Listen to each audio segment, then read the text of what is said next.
ஓம் ஸ்ரீ சத்குருப்யோ நம. ஸ்ரீதேவி மகாத்மியம் பாராயணத்தில் நேற்றுடன் உத்திரபாகமானது நிறைவடைந்தது.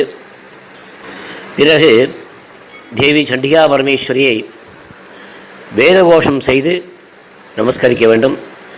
அதன் தொடர்ச்சியாக இன்று துர்கா சூக்தம், அதனுடைய விளக்கம். ஓம் அக்னி வடிவில் விளங்கும் சக்திக்கு சோமரசத்தை பிழிந்து தருவோம். அனைத்தையும் அறியும் அந்த சக்தி எமது பகைமைகளை பொசுக்கட்டும். அது எமது எல்லா ஆபத்துக்களையும் போக்கட்டும். கப்பலால் கடலை கடப்பது போல் பாவக்கடலிலிருந்து அக்னி சக்தி நம்மை அக்கறை சேர்க்கட்டும்.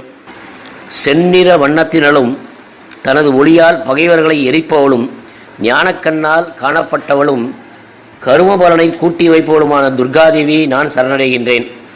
பிறவிக் கடலை எளிதில் கடத்துவிப்பவளே, கடத்துவிக்கும் உனக்கு நமஸ்காரம். அக்னி சக்தியே, போற்றத்தக்க நீ எங்களை நல்ல உபாயங்களால் எல்லா ஆபத்துகளினின்றும் கரையேற்றுவிக்க வேண்டும். எங்களுக்கும் வாசஸ்தலமும் விளைபூமியும் நிறைய கூட்டி வைக்க வேண்டும்.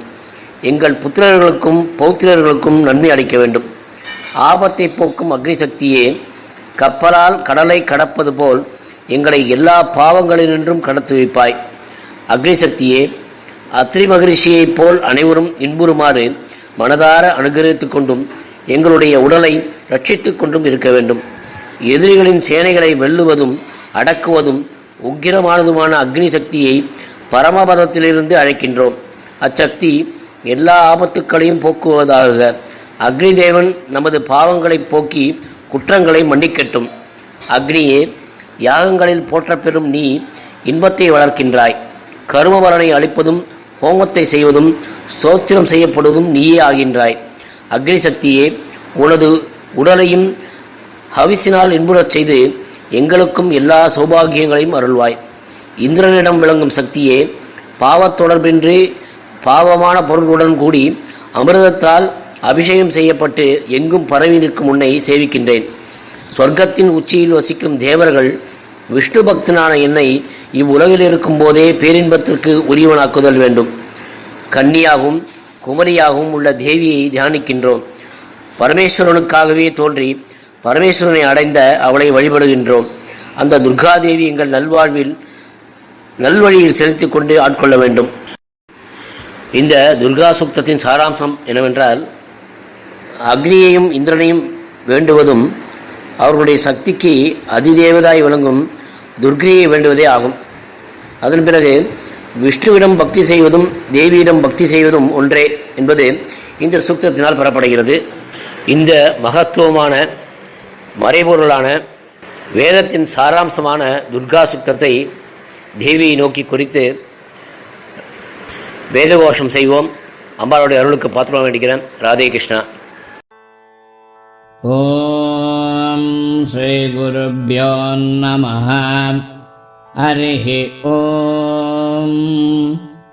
சர்வேஷாம் ஜனானாம் சஹகுடும்பானாம் சமஸ்த துக்க நிவாரணார்த்தம் பீதி நிவாரணார்த்தம் சத்ருபாதா நிவாரணார்த்தம் துர்கா சூக்த பாராயணம் அத்யகரிஷ்யே.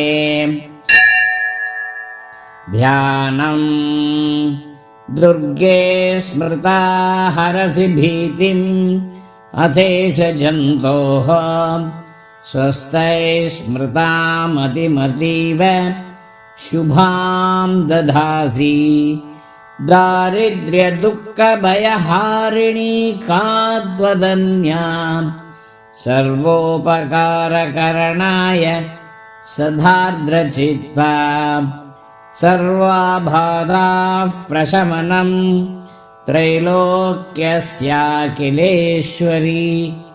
एवमेव त्वया कार्यम् अस्मद्वैरिविनाशनम्.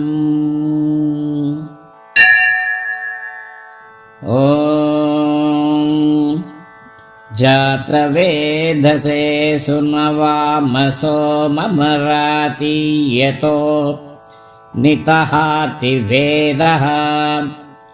स नः पर्षधति दुर्गाणि विश्वा नावेव सिन्धुं दुरितात्यग्निः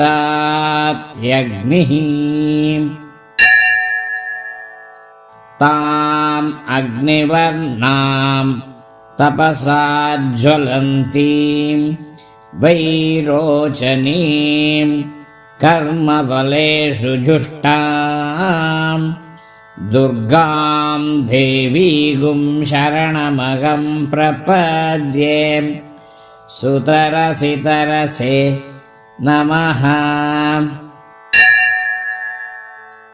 अग्ने त्वं पारय नव्यो अस्मान् स्वस्तिभिरधि दुर्गाणि विश्वा पोश्च पृथ्वी बहुला न पूर्वी भवतोकाय तनया यशयोः विश्वानि नो दुर्गः जातवेद्धस्यं धुम्ननावा दुरितादिवर्षि अग्ने अत्रिवन् मनसा गृणानोऽस्माकं बोत्यविद तनूनाम् प्रतनादितगुं सहमान मुग्रमग्निगुं हुवेम परमात्सधस्तात् स नः पर्षधति दुर्गाणि विश्वा क्षामद्देवो अधिदुरितात्यग्निः प्रत्नोषि कमेढ्यो अध्वरेषु सनात्सगोता नव्यत्ससत्से स्वाञ्चाग्ने तनुवं पिप्रय स्वास्मभ्यञ्च सौभगमायजस्वा गोभिर्जुष्टमयुजो निषित्तं तवेन्द्रविष्णो रनुसञ्चरेमां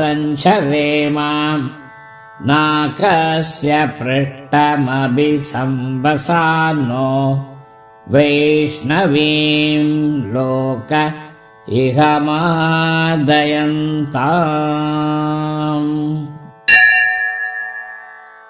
ॐ कात्यायनाय विद्महे कन्याकुमारि धीमहि तन्नो दुर्गिः प्रचोदयात् ॐ शान्तिः शान्तिः शान्तिः।